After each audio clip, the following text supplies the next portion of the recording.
Welcome to the Plant-Based Podcast. Did you know that plants are truly amazing? Not only can you grow them and eat them, you can also wear them, drink them, nourish your skin with them, and so much more. Let Ellen and Michael inspire you to love plants as much as they do, as they chat with the movers and shakers in this wonderful plant-based world. So, let's dig in. Series 19 of the Plant-Based Podcast is sponsored by Queen and Fine Floral Design.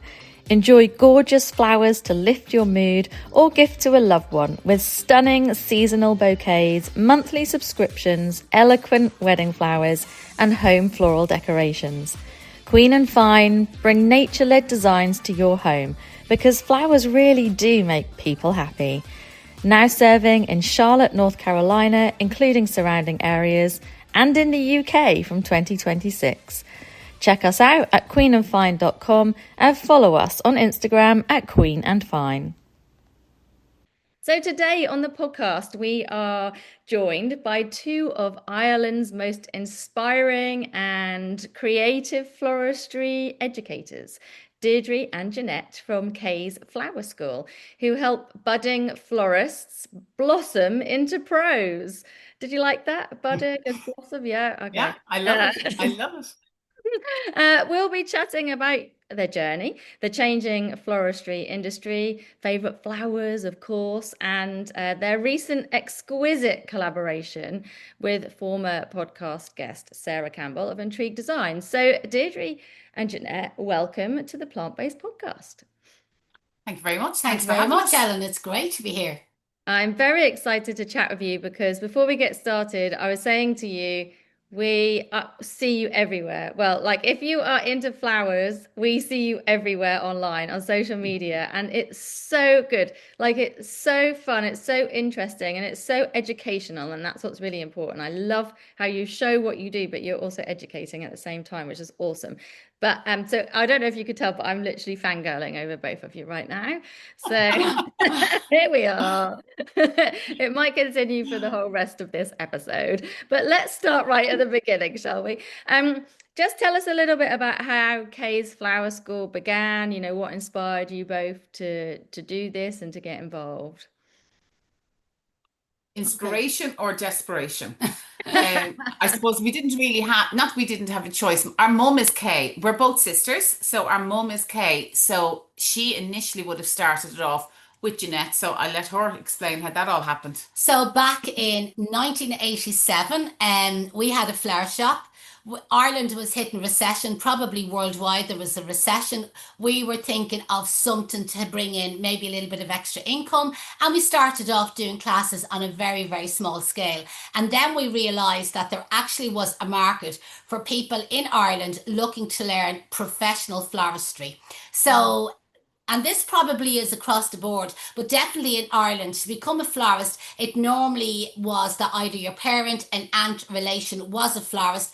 It was very close shop, and they trained their own members, their own family members. So for outsiders to actually get into the floristry trade, floristry business, it was nearly impossible. In Ireland, there was no training courses. Even back at that time, I actually had to go to the UK. So we decided then to maybe start off, and we were one of the first and probably still one of the only full-time commercial professional floristry training schools in Ireland. We do have one in Northern Ireland, but in the Republic of Ireland, we're the only full-time commercial school. And this is all that we do. We're not collaborated or connected to any other industry. So anything that we promote it because we believe in it.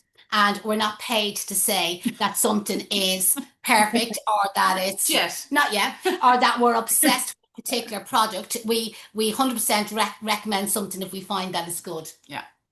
Okay. So, so Deirdre, you started first or second. So you weren't involved in the beginning. That's right. Came involved later. So what got you involved later along the line? Well, I suppose, you know, Ellen, my mum had a flower shop when we were kids and we had no choice. It wasn't that we were saying, would you like to come into work? It was like, you're working today, you come straight after school. So I was reared with flowers and I was the middle child and I had a chip on both shoulders and I didn't want to be in the business and I didn't want to be a florist. So I went and I trained in beauty therapy and I had my own beauty salon for 10 years. But what I loved of part of that was actually training the therapists that used to come into work for me and training them up and realized, God, their training was really poor and it wasn't professional. So at this stage, Mommy had already set up the school, and I would have been in and out a little bit. But when Mommy decided to retire, then back 15 years ago, I came back into the school from a different aspect. I had actually went on and trained in adult education. I'd set up colleges for beauty. I'd come in, teaching is teaching no matter what you teach, as long as you know your subject really well. So at the time, we had a website that was really, really poor. Jeanette had it all in her head, but it wasn't. So if Jeanette couldn't teach or was sick, so for somebody to take over was really difficult. So I come in setting up the systems and the processes to get things a little bit more, I suppose, easier to an extent. The techie part. The techie part of it, yeah. Like bit. at that stage, we were still typing notes, like literally with a typewriter, you know, and photocopying notes. And so we gradually sort of pulled them all into. So that's when I came on board. When Mammy retired, I came in and I'm like, okay, this is what I think I can bring to the business. And now I still obviously I teach the flowers as well, but I prefer to be the other side of it. I love the fact that you're the techie person, right? I'm the techie person for the podcast. I've been allocated this job and I know nothing about technology whatsoever. But Michael simply one day said, "Oh, Ellen, you're the techie person." I'm like, great. I mean, that's Yeah. nothing that I know anything about, but sure, that's what I'll do. But you learn as you go along. And every And you business learn by your mistakes, don't we, Ellen? learn by your mistakes, like when you don't press record when you're Yeah, exactly. trying to record something. Yeah, absolutely. um I have to say it, but I love your accent so badly. My dad is from Dublin, and Oh, my wow. niece has a florist in Limerick as well. So you know, there's a lot of greenery in our lives. So, but your accent just really takes me back. You know, it's just so Oh. lovely. Um, but sorry, moving on. That was a quite off tangent. Over the years, you know, you were saying, Jeanette, that this was all going back to 1987, right? So floristry's evolved such a lot over how many years is that? 30, 40 years. You know, Absolutely. what's the biggest changes you've seen, like styles, techniques, I expectations? suppose styles have changed. So, but still kind of going back, unless you know your basic fundamentals, principles of flower arranging, like there's something I would put a huge emphasis on when I'm training, because I feel that if you know the basics, you can absolutely turn your hand to anything. And I often use it as an example. I just say to my own students, think of hairdressers, not that I know a lot about the hairdressing industry, but like every time a new style of hairstyle comes out, does every hairdresser in the world go back to college? No. They know the basic fundamentals of hairdressing. So when a new celeb comes along with a new hairstyle, they can all turn their hand to it. And that's the same in floristry. Once you know your basic fundamental skills of flower arranging, hand-tied bouquets, wedding floristry skills, and funeral floristry skills, basically as styles change and trends change, you can adapt. It's very easy to adapt. And it's something we have definitely seen with our own students. They have no problem adapting. Yeah. Where I think sometimes maybe when a florist is trained, what would you call it? Bench trained. Nothing wrong with that at all. But sometimes they're just learning the styles and trends that happen to be available at that particular time. And then they move on and suddenly styles change and everything comes back around. Like styles from the 80s have come back around, you know what I mean, in vogue again. Yeah. And normally what happens is a bench trained florist finds it very hard to adapt because they don't know their basics.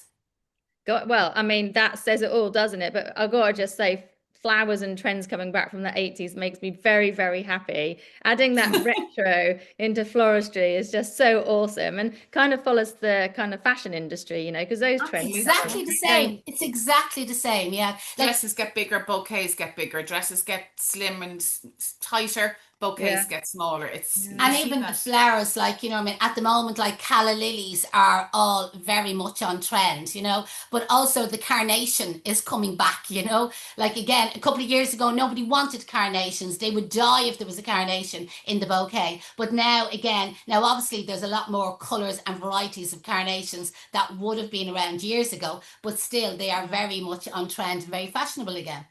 That's really cool. Do you know what? Years ago, I remember my mum, this sounds really morbid, but we have to talk about funeral flowers because Yeah. we do this, right? My mum And said, that's where the money is. that is where the money is. Yeah. My mum said to me, Ellen, you know, for my funeral, her funeral, she said, I want Yeah. pink carnations. This was years ago. She's still with us, thankfully. Yeah. And I was like, pink carnations, ew, no one Yeah. has carnations. I don't want to give you carnations. And now I'm like, oh, cool. What can I do with pink carnations? But don't buy And again, I suppose chrysanthemums, like again, years ago, chrysanthemums were associated with funerals, but now you want to see the new trends and styles and colours and varieties of chrysanthemums that's out there. They are so much on trend. I find it really hard to use a double chrysanthemum wedding bouquet. I definitely would not use a double chrysanthemum in wedding work or even flower arranging or a bouquet. I have this strong belief a double chrysanthemum is only for a funeral tribute. Now, that would be my belief. The rest of them are okay with. Every other chrysanthemum, absolutely perfect. I'm literally going to write this down so I don't forget, but that's a very, very good tip. And I was literally going to say to you about flower trends, you know, what's one flower trend? I know you've just said carnations but you absolutely love right now, and one that you really don't love that's kind of happening right now. And I know the one that we don't like. It's not really a flower, it's pampas grass. Now, it is gone again, thank God, okay? But like back there, 3 years ago, 4 years ago, pampas grass was so on trend. Every bride was looking for it. I absolutely detest it. And here in Ireland, we have kind of our own little story behind pampas grass. I'm not sure about yourselves. I think it's the same here. Okay, yeah. So, message in the comments as to what we're talking about. So I was so delighted when I seen pampas grass, like, you know, dive again. But you still see an odd person. So that's definitely the trend I didn't like. And dried flowers, I'm not that mad about dried flowers. Janette would be very old school in your ways as well. You know, again, I suppose, I'm not even old school, like, because she can change with the trends. But when she has her likes and her dislikes, she really has them and takes her. Now, you've got dahlia disliked, didn't you? Yeah, I didn't like dahlias, or some people call it dahlia. But I do love them now. I do like the newer varieties that's around. I didn't like the ones that just looked like a chrysanthemum. But I do like the kind of, you know, unusual shaped ones. Yeah, I get that. What's your favourite? My favourite, I suppose my favourite at the moment is the unstructure of flower arrangement. Flower-wise. Flower-wise, a double chrysanth I absolutely can't buy. And I hate them even more when they've been sprayed a colour in a bouquet. You see them sprayed blue or sprayed pink in a bouquet. As we call them, the diesel do flowers, the diesel garage flowers. Diesel do. Your man goes in, he says diesel do. So the diesel do flowers are normally like that double chrysanth sprayed pink or green or yellow or whatever. That would definitely be my hate. My love flower, and for my funeral, will be freesias. I absolutely love them. Oh, wonderful. Fragrance, delicate beauty. Yeah. Oh, how very lovely are they? Like her, you know. They do say your flower choices match your personalities. Well, there you go. What they say. It's true. Thank God I don't like the pampas grass then. I feel like, you know, if a bride was walking down the aisle or walking after being married and then walking back down the aisle with her new husband, but she's carrying a bouquet that's got pampas grass in, I'd be really suspicious about that. Yeah, very suspicious. Where are their car keys? I mean, this is totally giving it away for everyone now, isn't it? I love that. So I have a question for you about the amazing flower school retreat you've just run in Ireland with Sarah Campbell, who was recently on the podcast. You know, I mean, how did that collaboration come about? And tell us all about the retreat, because it just looked fabulous. You two and Sarah looked amazing. All I kept seeing was sequins and ball gowns and it was fabulous. Tell us about it. You know, that all happens to Ellen through social media, and that's basically, connecting through social media. And at that stage, I hadn't even seen the big flower fight. I'd never watched it. And we were up for an award for Floral Educator of the Year. And we got an email from Intrigue Design to saying, you've been nominated, blah, blah, blah. And we were on our socials and we were saying to me, we're to be nominated for this award in America, blah, blah, blah.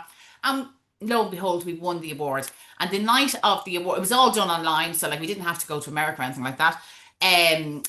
Sarah called out her name and she says, Case Flower School in the UK. And we were like, We're in Ireland. So that was fine. And we actually won it 3 years in a row. Yeah.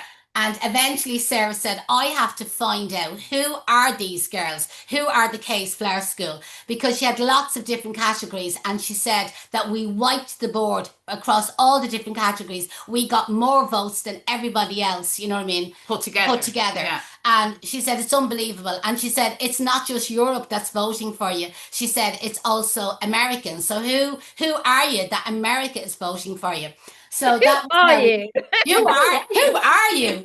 And you happen to be there. Yeah, I was actually going over. It was a Paddy's weekend. I was going over to Baltimore in Maryland in the United States, and she doesn't live far. And she's like, "Oh, I'm only an hour from there." And I said, "Why don't you call down and we meet up?" So she did. She came to the hotel that we were at, and we had coffee. And Jordan came with her, and she says, "Would we come to the States for the Intrigue experience?" And we were like, oh gosh, like it was quite expensive and for the two of us to come and whatever. And she's no, she says, I want you to come as educators. I'm paying for you to come. This is, and we're like, oh, okay, well, maybe we can swing that one all right. So anyway, we went over to the first experience, and that was in a place called Easton in Baltimore. Absolutely fantastic. But we very much imposter syndrome going because we didn't know what to expect. We didn't know, all of these American florists that were doing weddings that were like £100,000 worth of flowers. But also the educators, like Teddy Manuel from the Philippines, like he was teaching at it. We had Henk Rowling from the Netherlands, he was teaching at it. And we were saying, us two little Irish girls going over. Yeah. But to be honest, we held our own. We did. And we were invited back then the following year to teach actually in Florida. And that just went amazing. We were a big hit, I think, with the Americans. Yeah, I think the Americans sort of liked us a little bit. They were all talking about coming to visit us in Ireland. And then Sarah has what she calls Intrigue Across America. And she said, I wonder, could we swing Intrigue across Europe? We were Europe? like, yeah, bring it on, absolutely. bring it on. And she says, Ireland will be the first stop. So that's how it all happened. Bring it all so she asked us, look, will you do a bit of groundwork, find out castles, find out suppliers, flower suppliers, stuff like that. So yeah, we had lots of meetings like this, going forward and back, and we sort of left it to her then because it's her baby. And she found the castle, and she says, I found a castle. She says, it's in Sligo. We're like, Sligo? Like, why Sligo? Like, Sligo is literally... Well, my husband is from Sligo. So, Okay. so I was saying Sligo, a castle in Sligo. And she said, yeah, Clooney. And I said, oh God, I know Clooney so well. Markree Castle. Now, it's amazing venue, And then making connections, we knew the florist in Sligo. So we were able to make her up with the connections there. We had our own Dutch suppliers in Holland to bring the flowers into Ireland. So we made the connections there. With over 10,000 stems of flowers. It was just phenomenal. It looked phenomenal. Well, I can't even say the word. It looked phenomenal. Totally exquisite. But Sarah's point has always been, and I remember doing a podcast with her about 2 years ago. It was before we went over to the second experience, I think it was. And I was sort of saying about, the luxury. And she says, unless you have experienced luxury, you cannot sell it. So the idea of the experiences and the idea of the retreat was to make florists experience real luxury, not just like a fancy meal in a restaurant, real luxury, so that they knew what they need to be offering to that type of customer. And by God, did we experience luxury down in Markree this weekend. It was just from literally they arrived in Dublin. On the bus in Dublin. Yeah. From literally the bus in Dublin till they got back on the bus home again. And actually, even when they got home again, because when I say home, back to Dublin, they had tours. We had already done the tours with her. She came over in June and we done the whole recce tour with her and took videos and photographs, so she knew exactly what they were going to be doing. The workshops, we learned on the workshops. Yeah. We learned some things from her. And well, we always have this thing that you never stop learning. Every day is a school Right. day. And if you think you know it all, give it up, because You never know it you all. never know it all. And we learned so much. We're going to have, so we have like what's called the Bloom Studio. It's all our past online students are part of this group. It's a free mentoring group that we offer. So we've actually planned a Zoom next week with all of them to fit all them in on exactly, what we learned and what to do. And Henk, he done a talk on the installation part of it and what you need and what you should do. It was just, she's so open with her knowledge, with her tips, her support. Like I saw her sitting down with a girl for nearly half an hour, just one to one, and the girl was like hugging and kissing her at the end, saying, "Oh my God, you've just made my life so much easier." It's just something that we have never experienced here before, in training courses. Yeah. Wow. I mean, it looked Yeah. everything and more, absolutely. And isn't it amazing that it's gone from social media to luxury weddings in a Yeah. castle in Ireland? I mean, that's just And amazing. Ellen, it's not even that, like already today, so we're only 2 days home from Markree, from the castle. Already we have got two messages on social media for two couples who are coming at it. One, it's not Markree, one of them is not getting married in Markree, the other one hasn't got her wedding booked. But the one has a wedding booked, both destination weddings, asking us, can we recommend florists to do, they wanted us to do the flowers, but we don't do weddings. We are training 100%, but could we recommend florists that would be able to do that style of thing? Like that's within 2 days. Like that's just incredible. It is amazing, like the connection that you can get, Yeah. it's just worldwide, isn't it now? It's just Yeah. absolutely incredible. So with the other retreats, the Intrigue Design retreats, are you doing any of the others? Because I'm in North Carolina and I know there's one in Raleigh, which is just an hour or so Yeah, away. the workshops. Yeah, we're no, we're not. We are going on the next retreat, and Okay. can't tell you where it is, Okay. but it won't be near where you are. You will have to travel. It will be in Europe, and that's Okay. all I can tell you. But and it will be. And she already has it Has booked. advertised. And I know out of the group that was with us at the weekend, there's 9 places gone already on the one for next year. Yeah, for the Europe next. And Incredible. she's already on the one for the year after as Yeah. well. So we Uh, will be. It just shows really how amazing all of you are at what you do, your educating side, and also how well you are able to market it, and the results of it. And obviously, the people who come on to train and then what they do, and then the online community that you build. Like this is testament to what you Yeah. do in education. It's funny, because Sarah we had 3.5 hours in the car on Monday morning going down to Sligo because she travelled with us.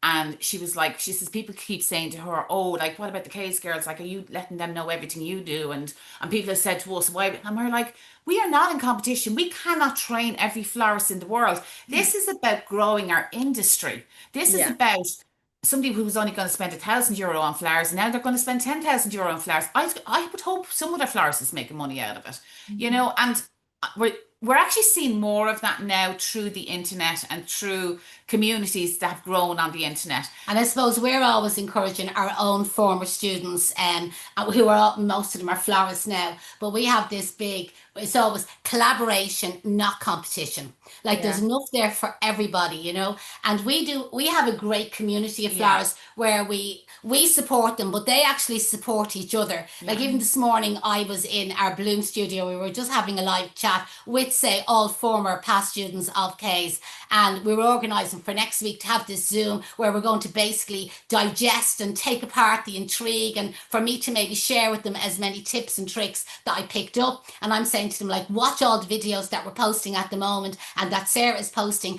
and then any questions you have about any of the installations or the stem count or the costing or the flowers, we'll cover all of that with you next week. Now we don't charge for that with our former students, and it's, again, there will be good fun, good laugh, that way, and it's going to be educational at the same time. That's really amazing, and I really love the collaboration over competition because, until I took my floral design course here in the US, I've been a horticulturalist forever, and there is a lot of competition. And There is. I mean, I think potentially Social media has changed that a bit, and there's a more collaboration. But certainly between businesses, like I'm freelance, but between businesses, there's a great deal of competition, and there's more than enough work to go around. Like More than enough. And we you don't need sometimes 20. find, sometimes I think it's maybe some of the older flowers, but can be younger ones as well, that maybe there's a lot of jealousy and begrudgery where they don't realize that, listen, you're better off like working with someone rather than working against them. Help them out, you know, that way. If they're short of lilies, give them your lilies. If they're short of bases, containers, share with them because, well, we're big believers in karma. Like down to driving the car, if I see somebody trying to get off a side street, I always stop, let them out because I know when I get to that next traffic light, it works. I'm a huge believer in karma and definitely in the flower business. And it's the same, Ellen, in training as well. So I don't know if you saw our Instagram this morning, but our Christmas wreath workshop, we run one a year and it's completely booked out. So I put it up on social media to say our Christmas workshop is booked out. Anyone in Dublin running Christmas workshops, let me know, drop me an email and we'll pass on because we can't do anymore. We're full. We can't do anymore. It's the same thing. I had a florist we've had two florists, a florist in Scotland and a florist in Canada, I think she is, asked us about opening the flower school. And we're like, absolutely. Come. And we done on Zooms with them. And they were like, oh, it's actually harder than I thought it was going to be. I'm like, yeah, no business is easy. But we cannot train every florist in the world. We run courses on how to run their own workshops. You know, the more workshops every florist is running, is potentially a customer that may eventually, they might get one out of 100 that might think about training to be a florist, you know. So yeah, it's all just about support and encouragement and not being afraid of somebody else doing better than you. Like, not being a gatekeeper. Yeah, but that's how you learn, right? There's always someone who has more knowledge. That's how you learn. And like I truly believe, again, horticulture, floristry, whatever industry it is, there's a succession. Like, why spend your life learning something and then just keep it with you and take it with you? Like, what's the point of that? You know, so this kind of lovely collaboration that you do is just fabulous. And I have to look up your courses because I feel like I want to cover some now. Absolutely, I do. That all sounds great. And so I just mentioned I was in North Carolina and I'm looking out the window and the trees are all changing. Honestly, it's absolutely stunning. It's like reds and oranges and yellows and it's just this is similar in Ireland at the moment. Just such a beautiful time of year, isn't it? And that's a real key part of floristry, isn't it? Like the seasonality of things. You know, are there certain times of year or flowers that you feel kind of really bring out the magic in your work or your students' designs? Is there a time that you really enjoy working through, you know, a season? Christmas is probably Christmas is big for us. I suppose we are Christmas fanatics. We love Christmas. You meet the odd grudge hates Christmas, but we absolutely love it. And I like the autumnal and the winter colours, and I love the abundance of foliage that we get. Obviously, Ireland, like there's tons and tons of foliage, and we have a great choice, great selection this time of the year. So, and also I think with Christmas for us, like our Christmas courses are on at the moment, and we see them doing their samples and they're putting, because everything obviously we do, Ellen, is online, so we don't see face to face with our students. Like they're from all over. America, Ireland, like, the UK. I have a Caribbean student at the moment. I've students from Prague. I have a student from That was Malaysia. Actually funny because one of the girls that was on the Intrigue was saying she was from this place, and I'm probably going to say it wrong, but St. Vincent's and Grenadine. And I'm like, where is that? And she was like, in the Caribbean. And then I says, I think I sent a kit there. And she was like, no. So we actually have somebody on our courses from the same place. From St. Vincent's, Grenadine, in the Caribbean. I was actually talking to her earlier on today. Like, such coincidence. Two people. But it's incredible. It really is. But as I said, like we see them now that they're planning their Christmas workshops, and we're teaching them how to plan their workshops and how to fill their workshops and how to market their workshops and how to run Christmas markets. And there's one girl in particular, and I know she's a single mom and she's really struggling. And she's like, oh my God, I'm have to sell in 10 places on my workshop. That to us is gold. That's just to see, particularly women, we're very much focusing on, you know, women entrepreneurs, women-led businesses, and to see a woman who's able to get themselves financially stable because of what we're teaching them is just incredible. I love that. That's so good to support people like you do, you know, and it can really make a difference in people's lives. So that's really cool. I have to just admit though that until this year I have been an absolute Christmas Grinch. Sorry. But this Join year, our Christmas course. I think I need to. But honestly, now, obviously, because I'm, running my own business, I am going big on Christmas. And Yeah. I'm that much of a Grinch within my family. I don't even have people over mine for Christmas. I'll go somewhere else, but I Oh, literally am boring. Yeah. So this year I'm having family at mine and I am going big. I'm going you're all going Lovely. big, Love going it. all out. Love it. Love Yeah. it. there's gonna be lights and flowers and And glitter, glitter, sparkle, sequins baubles. everywhere. It's going to be wild, honestly. Yeah, I need to check out your workshop as well. Something I've been learning about with kind of the designs that I've been doing is the sustainability side of, Mm. things in floristry. And gosh, there's so much waste, isn't there? But it's becoming more important, obviously, to consider Well, tell her that about the side of things. retreat. Yeah, so on the retreats, they use all renewal foam Okay. Everything was made in renewal floral or foam. chicken wire. So it was just, and everything, because I was actually talking to the girls, Olga, who was Blair host. the flower host. So she was the one who took in all the flowers from Hook. She was the one who conditioned all the flowers, done everything to them. And like, it was literally bags and bags of stems. As you can imagine, it was 10,000 flowers, like you can imagine.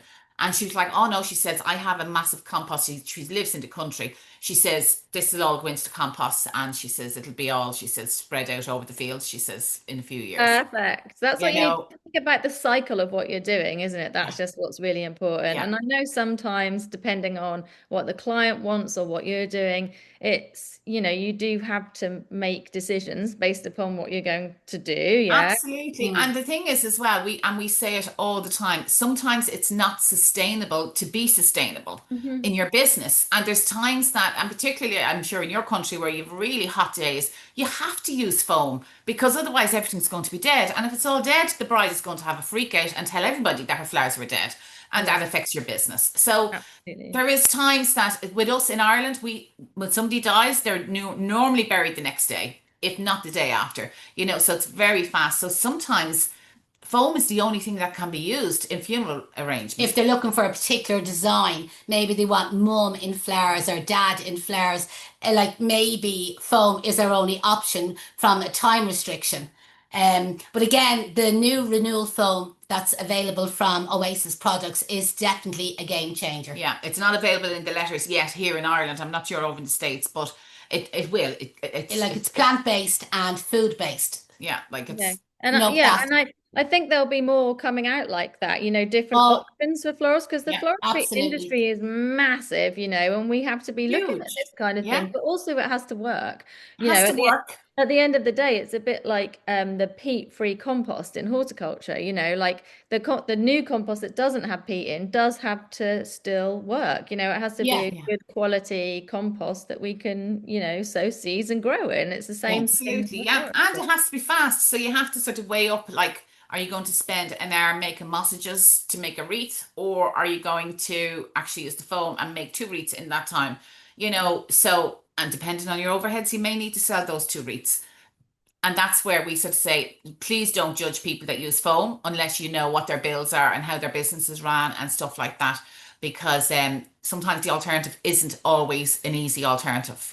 But I do think the majority of flowers are definitely, what I mean, they're changing. And I think everything that everybody can do you know They're that doing their way? best. They're Yeah, changing as much absolutely. as they can. And like even ourselves, like in the school, like we teach everything. We teach from working with chicken wire, working with twigs, working with moss, working with normal Max Life floral foam, working with the renewal floral foam, compost containers, plastic Yeah, containers, tying in with twine, tying yeah. in with anchor tape. We cover absolutely everything.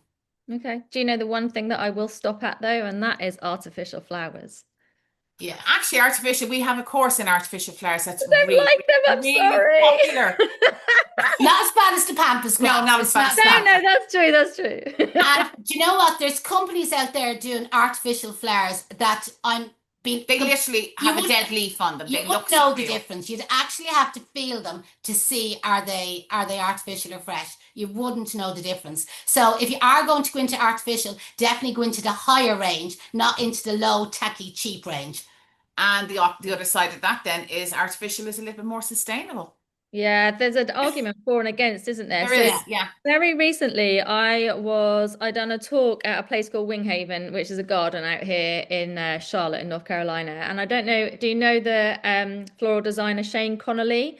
Yes, yeah, Yes. he's in Yeah. Northern Ireland. Yes. Yeah, so he's from Belfast, right? It's the Yeah. first time I met him in person, and he's known for doing a lot of the floral designs for royal weddings, that kind Royalty, of that's thing. right. Yes, yeah. And at the end of his talk, which he done after mine, there was someone in the audience that actually said, "What do you think about, artificial flowers?" And of course, his initial response is, as would mine be. But then he did say, you do have to consider, he wouldn't use them, but actually, is there a for and against? Because, at the end of the day, it could be more sustainable, it could be less Yeah. sustainable. At the end of the day, they're plastic, not very good, but if you use something different, is that good? Like, where did you buy your flowers from? Like, Yeah. you have to consider the whole There's so much, there thing. really is. And sometimes I think let's look for the positive rather than let's try looking Yeah. for the negative. Yeah, let's Let's look for find a answers and solution and see what can really work. absolutely. Where there's people out there, like we have a florist, she would have trained with us many years ago, and she has an arch that is done in artificial foliage, and it has done probably, I'd say, 100 weddings at this stage. She sticks the fresh foliage in, so you actually don't really know. Among the artificial. She has artificial hydrangeas, so she changes the colours depending on the wedding, and then the fresh flowers in with it.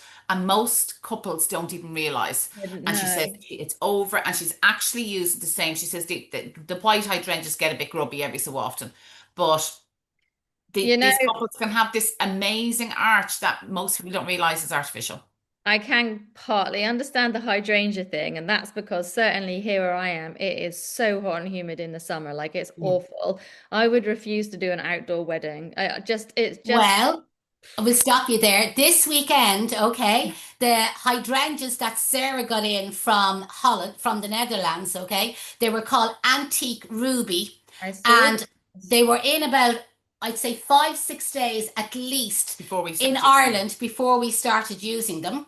And I have brought some home with me. So at this stage, they're probably up around 10 days, and they are 100% absolutely perfect. Now, they were expensive. They were expensive. So again, if you go to that higher end, that Yeah. way, and Yeah. I'm actually going to dry some of these, and I'm going to actually use them in some Christmas designs. Oh, So, that's so like, perfect. and about 2 months ago, we were actually over in the Netherlands, and we went to one of the breeders. So normally people go to the growers, but we actually went to the breeders, and where they're working on a hydrangea at the moment now, that the way normally hydrangeas, like say May, June, they're still kind of soft, and then Yeah. later in the season they kind of start to get hardier. Well, the hydrangeas are going to be hardy from the beginning of the season, are going to last much longer. The florets on them are going to be absolutely huge. The heads on them are nearly the size of a pumpkin. Do you know that way?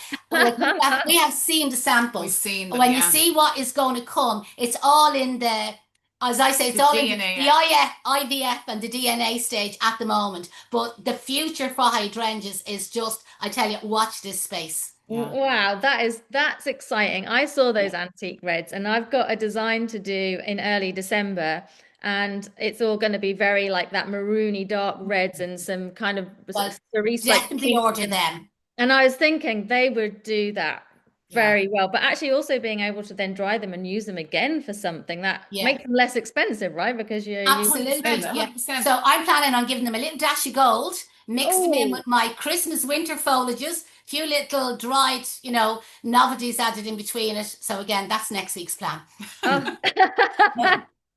You're allowed to have this weekend off though. You've been super Absolutely. busy, This weekend, doing nothing Saturday and Sunday this Yeah. weekend. So what's next for Kay's Flower School? I know you said you've got all your online workshops coming up like Christmas. Any new directions you're excited about? Well, we're continuously adding to the courses all the Yeah, time. and we actually have added what we call is our mini course series, because again we're sort of in an economic climate now that's some people are struggling, and we're like well, we should be still able to learn. So what we did was we have set up a mini course series so that there's tutorials in there from like €10 that you can. Now there's no kit, there's no WhatsApp, there's none of that with it, but they have the tutorial they have for as long as they want. On maybe making a handbag out of flowers. Like example, like at the moment on trend would be the floral purse or the floral bag, for the brides. Yeah. So we have done a pre-recorded step-by-step tutorial giving stem count, all the instructions, and you can watch it basically in live time from start to finish. And I think it's $9.99. Yeah. So we have lots of these little mini-series tutorials, especially for things that would be very on trend, you know, that way, a new style that's and more out for there. florists rather than people that are already interested in flowers. We have a couple of beginner stuff. But that's really, I suppose, at the moment is where we've been sort of building on that. We've been working on a lot of mini courses for Christmas at the moment. So I'm behind the scenes doing all that at the moment. Getting And then we'll be straight into Valentine's Day, Mother's Day. Yeah. Before the end of the year, we will be launching then Valentine's Day and Mother's Day. And we've a few trips planned, and we're going back to Holland, back over to, like, we've actually built a great relationship with some of the growers and the reps over there in Holland, so we're going organising a trip back over there as well. So watch this space. And Sarah wants to bring us to South Africa. South Africa, not Africa, Kenya, yeah. Oh wow! Oh my God. So she has been over there with growers and breeders, and oh my God, it looks absolutely amazing. So I think that's in her next long-term plan as well. Yeah. So. Well, I don't know how you get to take a break. Like, you're completely we don't. I just think go ahead. You live from as I say that, and we love what we do. Yeah, we love what we do. Yeah. And if you didn't, this would be hard work. You know, you wouldn't be as passionate. What do they say? If you love what you do, you'll never work a day in your life. That's it. So we've been unemployed for the last 40 years. I love that. Where can listeners find out more about you? At Kay's Flower School. So our website is kaysflowerschool.com. All our socials are at Kay's Flower School. And we also do have, so if you're thinking of training as a florist or thinking of trying it online, not sure whether online, we actually have a free online course. So drop us an email, info@kaysflowerschool, and we'll send you that free course. Incredible. I know where I'm going after here. I'm going to look at all the courses you have available. I don't want to make a floral handbag though, but I might look at your Christmas one because, as I've said, I've not done Christmas because I'm a Grinch, but this Christmas I've got to do it. So I might have a little look, see what you've got going on. Thank you both so much. Thank you so much, Ellen. Thanks for having us. Thank you. Really, really appreciated chatting with you. And I know our audience are going to absolutely love it. So have a lovely, relaxing weekend. I think you deserve it, and all the best. Thank you very much. Bye-bye. Bye. Queen and Fine Floral Design are sponsors of the Plant-Based Podcast for Series 19. We provide nature-led designs for your home, office and events because flowers really do make people happy. Check us out at queenandfine.com and follow us on Instagram at queenandfine.